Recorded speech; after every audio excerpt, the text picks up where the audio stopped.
to lesson 7 of CSEC Chemistry at Edu Solutions Institute.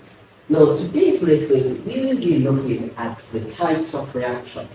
Right? Last week, we looked at the types of bonding, chemical bonding, such as metallic, ionic, as well as covalent bonding.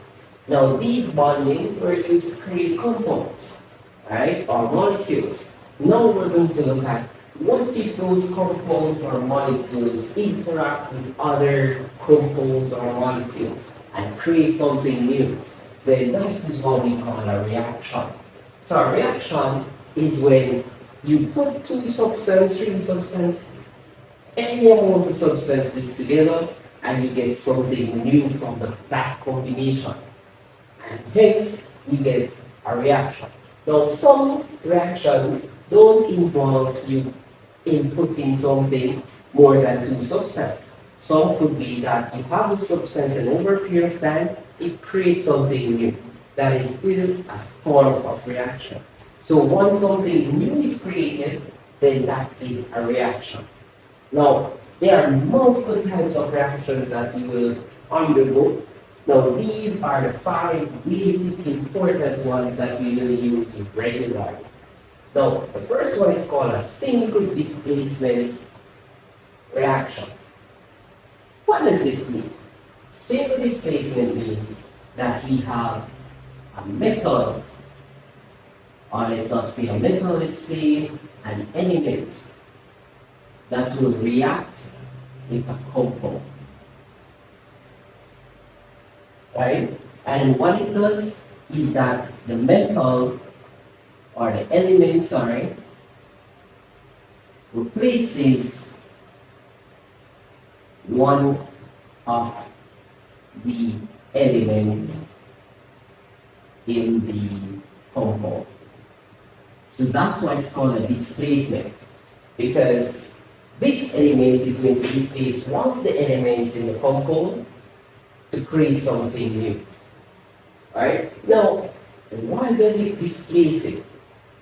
This element has to be more reactive than the element that it plans to displace from our compound. And hence, in the future, we're going to learn about what we call the reaction series. And it tells us which substances are more reactive than the others.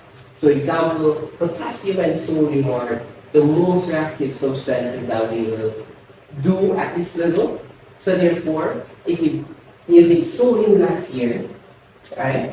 If it was sodium here, and then we have a compound of calcium sulfate, then the sodium is going to basically displace the calcium here, and hence the sodium now goes with the SO4. And that's why it's called a single, because it's just one single element displacing another element from a compound.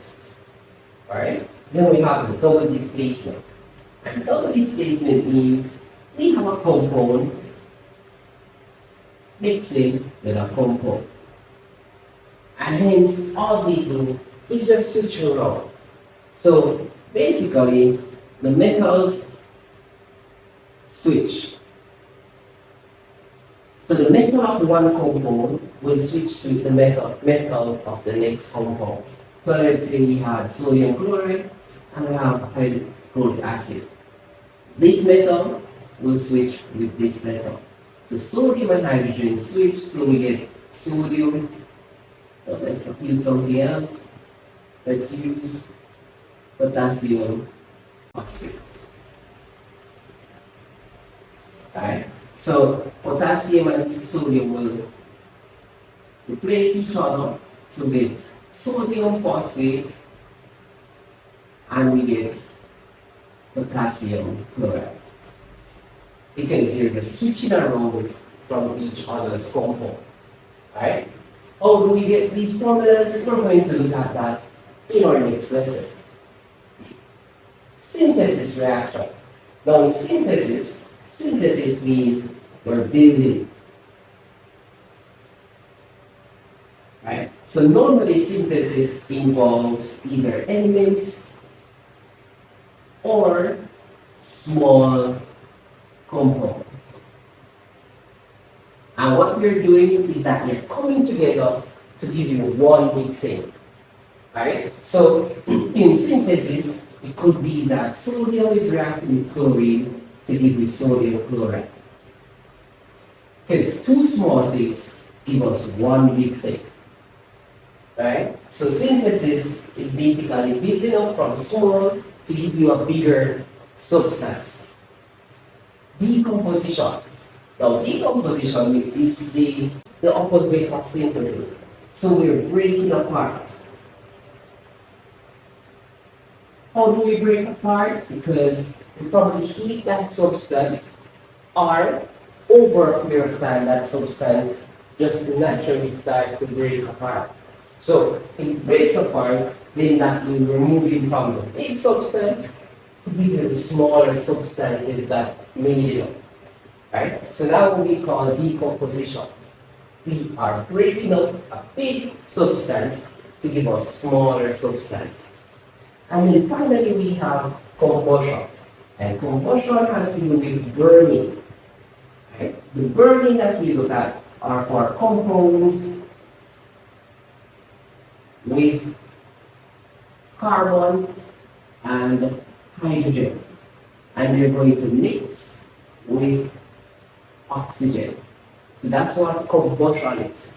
You have to have oxygen, and the compound that is going to be combusted will need to have carbon and hydrogen with it. So therefore, for example, this compound has carbon and hydrogen, and then when you put oxygen with it, it's going to always give us carbon dioxide and water. So this is a combustion reaction. How do we know it's combustion and not a single displacement?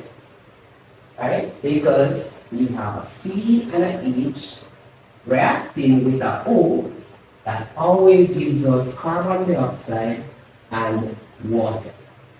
And that's what makes it a combustion reaction. So these are the 5 basic reactions that you will use in chemistry from now on. Right? So every other reactions are a little bit of one of these. So I hope you understand a little bit about types of reactions, and I'll see you next week when we look more into the CSEC Chemistry syllabus. Thanks for watching, and I'll see you next time.